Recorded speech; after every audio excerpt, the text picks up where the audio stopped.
I will now assemble the screwdriver. First I take the base, and then I slip in the little tiny Phillips screwdriver. Then I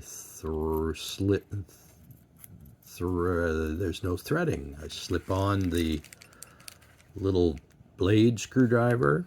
Then I thread on the next Phillips head. Then I thread on the next slotted. And finally, I thread on the hammer head. And I have